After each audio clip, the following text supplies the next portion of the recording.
Good morning, members. Welcome to Dumfries Common Good Subcommittee. We have no, thank you.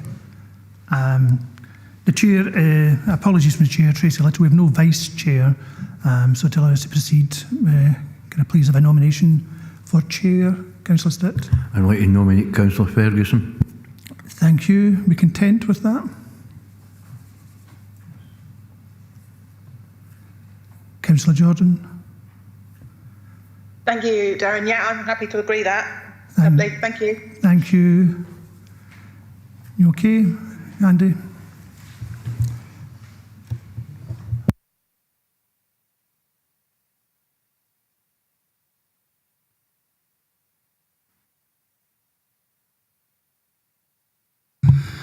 Good morning, everybody. Thanks very much for the nomination. Okay, so welcome to the Common Good Subcommittee meeting today. We have apologies from the Chair, Councillor Little, and now we'll read through the Good Practice Guidance following which, okay, that's all been done. That's me, obviously. So to remind all members of the Good Practice Guide, which includes muting microphones and switching off their video when you're not addressing the meeting, write and speak in the Teams chat function when you want to contribute. If you're in the hall, you can do this on your iPhone or iPad. Please don't repeat contributions already made by other members. No material should be posted in the chat function if it is intended as part of the discussion. The usual standing orders apply, including that any votes will be undertaken by roll call. If any member has to leave the meeting, please either leave the Teams meeting for that period of time or write leave in the Teams chat function and then join when you rejoin the meeting. That way we can keep track on whether the meeting is quorate. All members should speak clearly and directly into the microphone when making contributions and when referring to reports. Please provide reference to the relevant page and paragraph to allow everyone to follow. Please focus contributions on areas where clarification is required or to propose an alternative to a recommendation.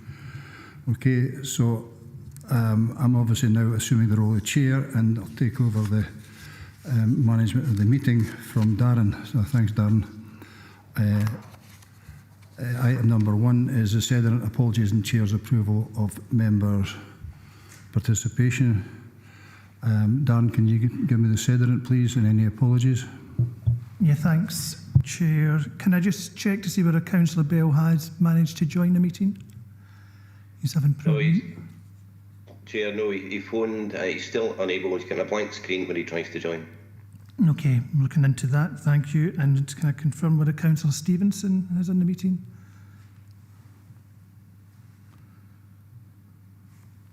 Okay. She's in the room, Darren. She's on Teams in the Labour room. She's on Teams. Thank you. So, Chair, we have 4 members in person in Council Hall this morning, and we have 1, 2, 3, 4, 5, 6, 7, 8 on Teams. Apology from Councillor Little, and working on Graham Bell being able to join the meeting.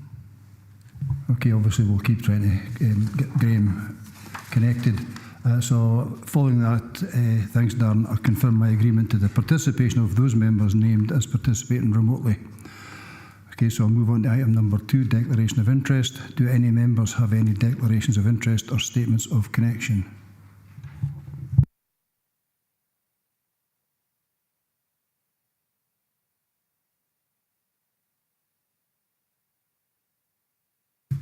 Not seeing anybody, I don't see anybody in the room, so I'll take it that's a no for everyone. Item 3, the minute of the previous meeting of the 7th of June. This is for noting. Are we happy to note? Happy to note. Thank you. In the absence of anything else, we'll note that. Thank you very much. We'll move on then to the agenda proper. Item 4, the disposal of land at Craigs Road, Dumfries. Report by the Head of Economy and Development.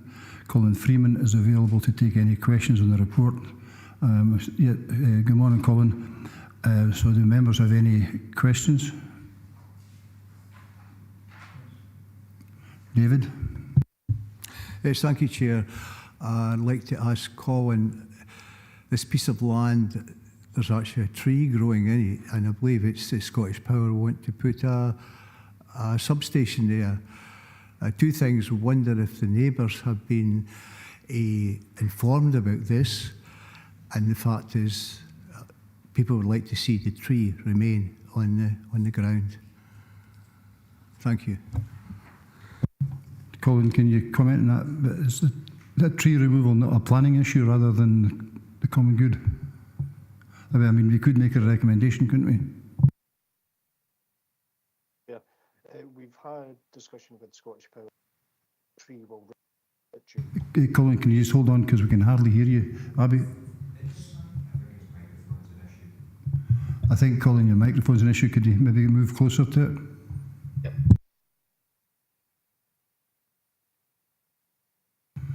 You want to try now? Can you hear me now, Chair? Yeah, that's much better. Thank you. Thank you, Chair. Yeah, we've had conversations and discussion with Scottish Power Networks, and we've got assurances and agreement that the tree will remain in situ and will not be touched as part of the process. And neighbours will have had opportunity as part of the planning process to make comment, Chair. Thanks. And I don't know, is there anybody from legal on? No, there's not. So I'm assuming then we could actually put as part of the recommendations, I'll just let you in a second, John Campbell. We could put in the recommendations actually that we recommend that there's a condition attached to it that the tree is to remain in place. So I'm getting an okay from the governance officer. John Campbell, you wanted to come in? Yeah, good morning, Chair. Good morning, everyone. Yeah, it's about the way that we go about, informing the public that this piece of land or any piece of land is being disposed of. Now, in page 12 and 13, it does say that Dumfries Baptist Church, Cresswell Community Centre and Dumfries Men's Sheds were approached. However, they don't all represent the whole of that area. I do believe that St Michael's Community Council was disestablished, although I think there's some people would like to re-establish that, but we can't take that into consideration at this moment in time.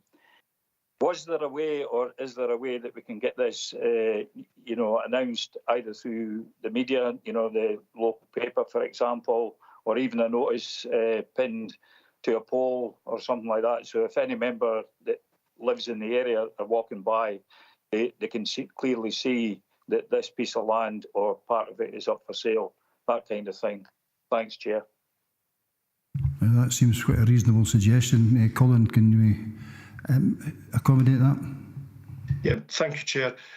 In line with the Council's disposal and acquisitions policy and under community empowerment legislation, we're required to post notices for a minimum of 8 weeks on or near the asset that's been disposed of. So that then invites the local community to put forward representations. If any representations are received within that 8-week period, they'll be fed back to the Common Good members by way of the Ward Officer monthly update. Thanks. Yeah, thanks, Chair, and thanks, Colin, for that. Just on another point, because it's common good and Scottish Power are looking to put a substation on here, is there an opportunity for the Common Good Fund to get an annual income as opposed to a proper disposal as a sale? I don't know if that's been looked into. Thanks, Chair. Colin? Thanks, Chair. Unfortunately, Scottish Power don't enter into lease agreements for land for substations, so there wouldn't be an opportunity for an annual rental for the land. Scottish Power will only power up substations once they've got confirmation that they own the land on which it's sited. Therefore, it'll be a lump sum capital payment to the Common Good Fund. I appreciate that. Thanks very much, Chair. Thanks, Colin. Ivor, do you want to come in? Thank you, Chair. It's with regard to the area of land that is for sale. It says 40 square metres, and on the map on page 15, is it the bit that's delineated with the bold line? Through you, Chair. Yep, correct, Councillor Hislop. It's the small area delineated by the black line. Who owns the rest of the land on that corner? The rest of the land is owned by the council, and we have assurances from Scottish Power Networks that once the compound is built to install the substation, the land will be reinstated to its original condition. And on the back of that, will there be way leave there so that if they wish to access the substation, you know, if you put a telephone pole up on a farmland, you get way leave so much per pole. I take it the council will benefit from way leave for that. Correct, Councillor. There'll be a requirement for a licence to install the compound to make the works, to undertake the works, and thereafter any way leaves or servitudes will be written into any agreement in the sale of the land. Okay with that, Ivor? Yes. Thanks very much.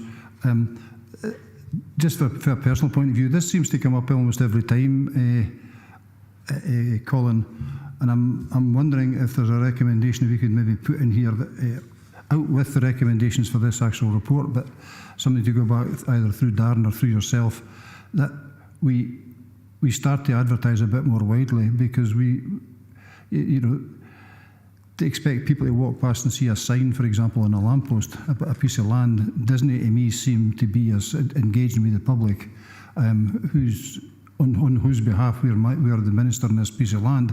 So, and I'm wondering here if we can have a look at, it's all we can do today, but how do we actually advertise common good land when it's come up for sale? For example, do we say it should be in local newspapers at least once, as well as the notices being put up? It's just, I think, crossing T's and dotting I's. This is a personal view. I mean, I've not got to die in a ditch over it, but I think it would be better way of letting the public know just exactly what we're intending doing with their land. Is that possible, Colin? Yeah, thank you, Chair. More than happy to engage with Darren in terms of future publication. The council has a sales webpage that we could possibly advertise any common good, future common good sales on that. So there'll be ways and means, Chair. Okay, thanks very much. I'll take that as a positive. Kim, you want to come in?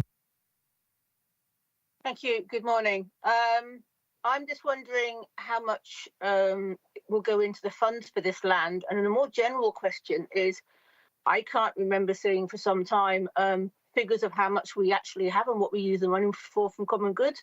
So in terms of accounting, but more importantly, what are we getting for this small bit of land?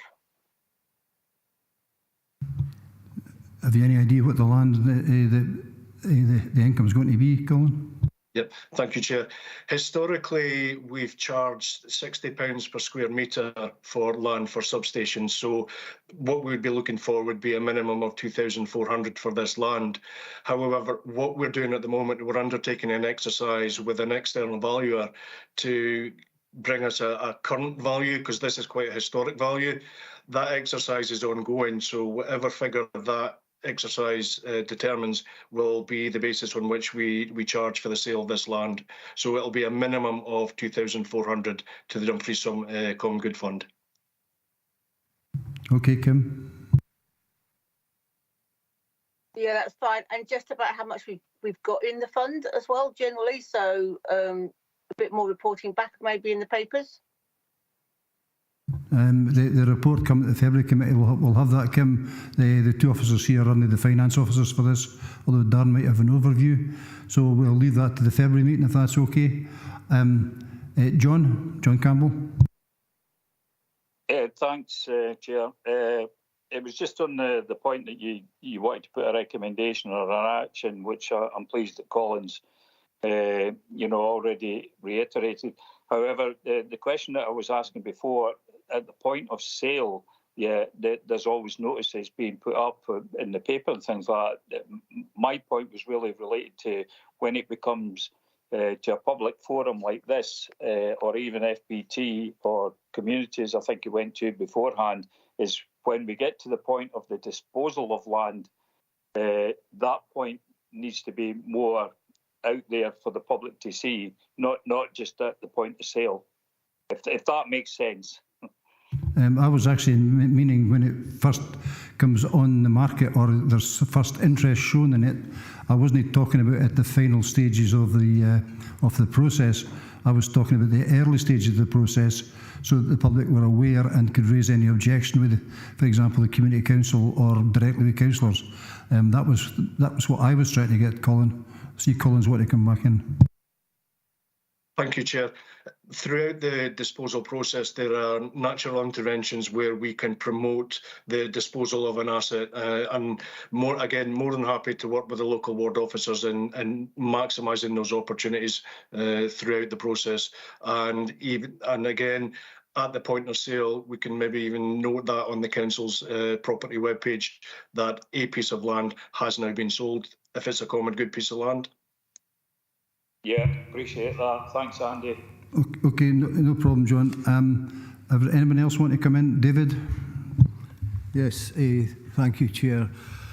Regarding the substation, the house adjacent to that is called St Michael's View, and for the last few months or more there's been two large containers in front of his premises, which is actually blocking his view. There was another issue with diesel generator. What I'm asking here, this substation, will that disrupt this house view like the containers are doing at the moment? Thank you. And there's one other point I'd like to bring up is regarding advertising common land.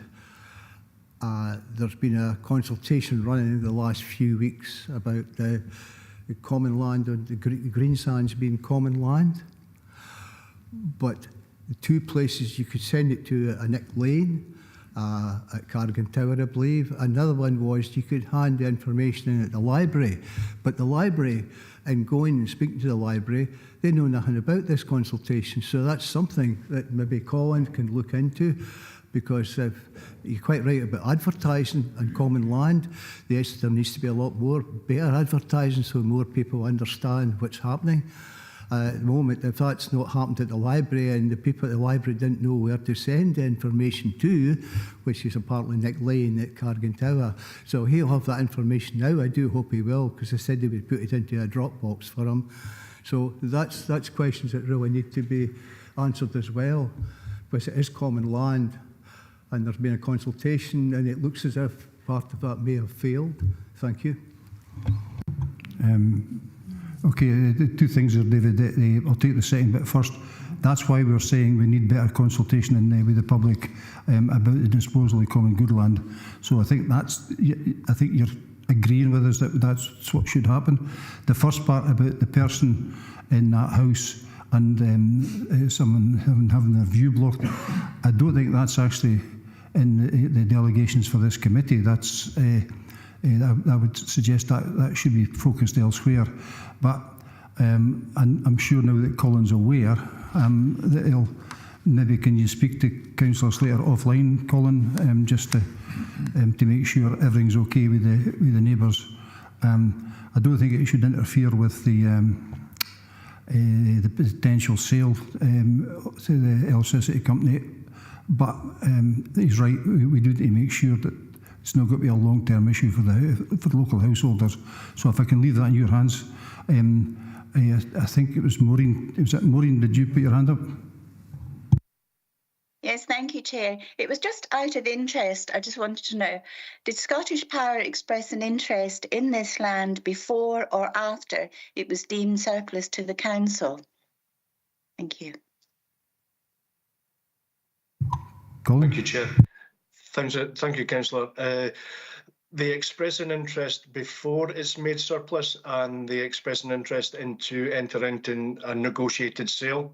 As a council, we can only sell what is surplus. So Scottish Power Networks will make an approach to us, outline their case, why they need the substation and the land.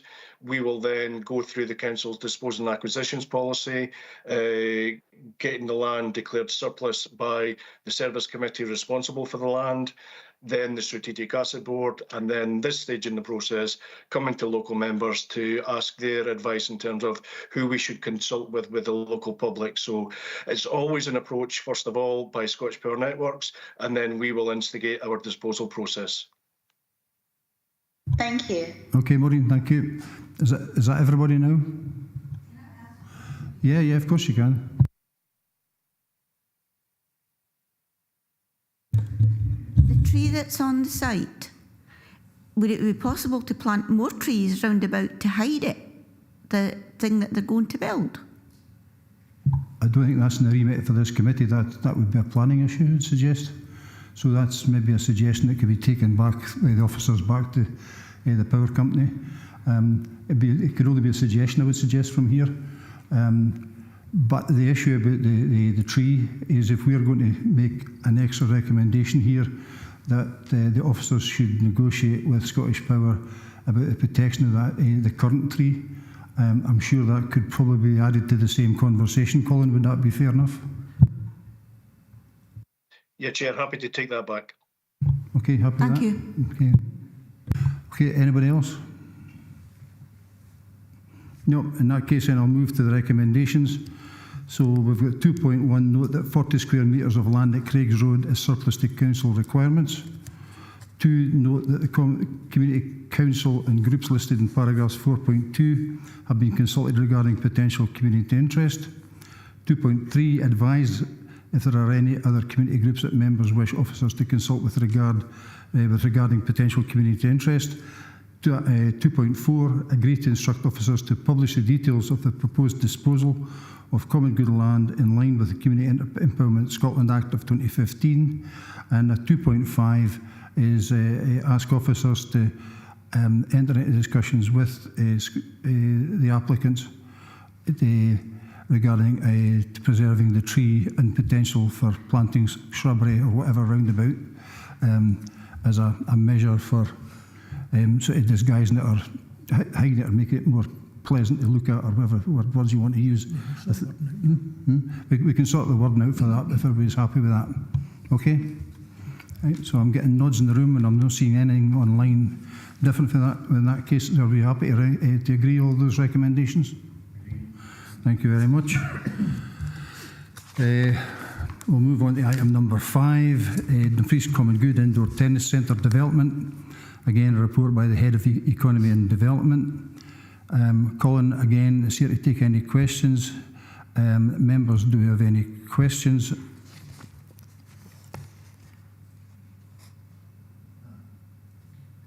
David, do you want in? David?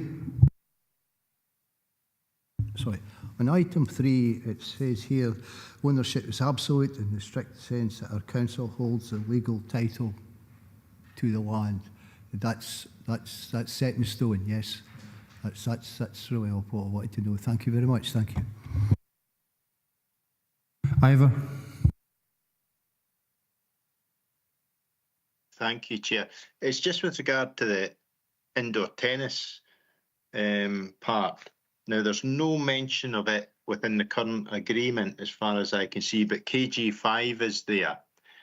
Now, one of the paragraphs, I think it's 4.3 or 4.4, says that there's no plan to change the operating agreement, but surely we would need to include the indoor tennis as part, just to name it in there, just to make sure it's right. Would that be a change that would be proposed? I know they're looking at tenancy agreements later on, but I would think the operational thing, would it not just have specific the tennis courts in there, just to make sure that there's no loophole or anything there?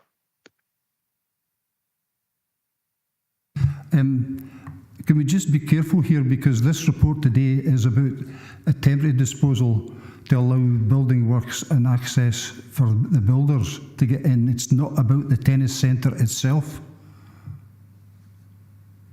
Right, so it's why Chair, I'm 2.5 tenancy agreement. It's just in there. Okay, I'm appreciating, and I know where you're coming from, because I had exactly the same thoughts myself, but that's an issue for the Communities Committee. Right, not for this, because our remit here is only to administer the land. That's what the Common Goods job is here. If you look at the delegations for this committee, it's to administer the assets and funds of the Common Good Fund subcommittee. The operation of what's then in place comes under the remit of the Communities Committee. So I'm assuming that would be going back to Communities Committee, and I'm just looking at Colin to either to get a nod in agreement for that. And if that's the case, however, we should be leaving it to communities, I would suggest.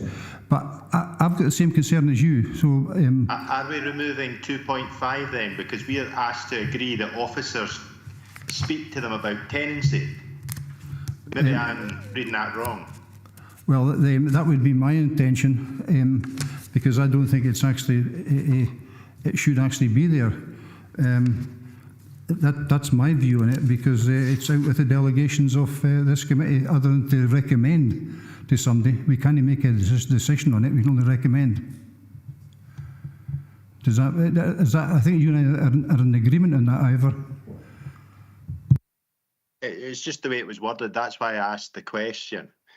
Yeah, that's a fair comment. Okay, I had the same question myself. Can I leave it just now and get Keith to come in and before we let Colin just respond to that? Yeah, Keith? I think this might be along a similar theme, but I was looking at 2.4 where it says changes proposed to the paragraph 4.2. So 4.2 on page 18, it basically says there will be no public access to the hatched area in blue on Appendix 2. So basically, are we saying then that there will be no public access to the King George V, the building itself? And if we are saying that, is there any chance for some sort of timetable in there? Also, it comes back to the question that you've raised, Chair, about are we meant to be agreeing access to a particular site, or we were meant to be agreeing that that we're looking at the partnership agreement? Okay. Again, I think you and I are in agreement on that one, Keith. My reading of it, and I'll wait for Colin to come in, is that the report requires, or the builders require, a dedicated access and a safe access and a compound for the staff and their equipment to be kept in securely and safe. So that's what we're deciding here today. We're not deciding about the tennis centre as such, because that's already been agreed. This is purely another step in the road of making sure that this very worthwhile project can actually go ahead safely. Colin, would you want to come in? Yeah, thank you, Chair. In terms of the access to KGV, access will be maintained throughout the period of the works. Section of the car park to the front and to the right of the pavilion will be where the site compound is to enable the works to go ahead. And in terms of the lack of clarity around the wording in the report, apologies for that, Chair, but what we're trying to intimate is that this is a natural point in time where we can go back and revisit the operating agreement with the client service, who are leisure and wellbeing, and then just clarify roles and responsibilities between the tenant and the landlord, which aren't too clear at the moment in the operating agreement. But we're not proposing any changes to the operating agreement, just to provide some enhanced clarity about who does what and when. Okay, I'll open up again for any more questions. See if there's David, do you want to come in? Yes, thank you, Chair. At the moment, I'm looking at the plans here. At the moment, you can actually walk from the cycleway and you can go across the field. There's a little pathway goes to Lincluden, but you can actually get right round that area, and it actually comes out near the bridge. So what I'm saying is that area, would that be blocked off totally then? You won't be able to walk that way past the trees and that? And there's a little park on the far side of the trees, but it brings you out at the bridge, so you can actually walk from that little lane and goes to Lincluden, down through the field area, up round beside the wood, and then turn left, and it comes out there. But it looks as if that may be going. That walkway may be going. David, my understanding, and Colin will hopefully confirm, this is a temporary arrangement to allow the builders to get on site. Okay, it's not a permanent solution or situation. It's very much temporary to ensure the public are safe, the builders are safe, and all the works are safe. That's my understanding. Colin, is that fair? Chair, correct, Chair. The compound will only be on the car park area and to the side of KGV. The existing rights of way on paths and footways will not be interrupted. There will be a requirement during the period of works for vehicular access into the compound, so there will be temporary banksmen over the entrance to the car park to enable pedestrians to move safely across the road towards the bridge, but there'll be no interruption to any other rights of way.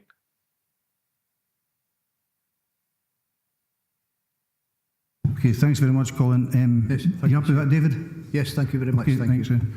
I'm just taking some advice here of the officer of Darren under 2.5, and it would be that officers will further engage with community partners with a view to providing enhanced clarity.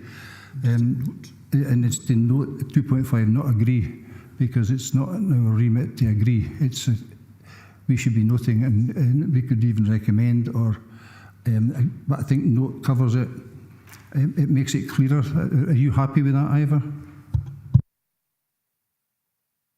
Yes, Chair, and just I'm sure Colin will take it back that when you're looking at that, just to maybe include the tennis area, if that's part of the operating agreement that KG5 is mentioned, just to clarify the role. It's not specific, it was just to make sure it's clarified.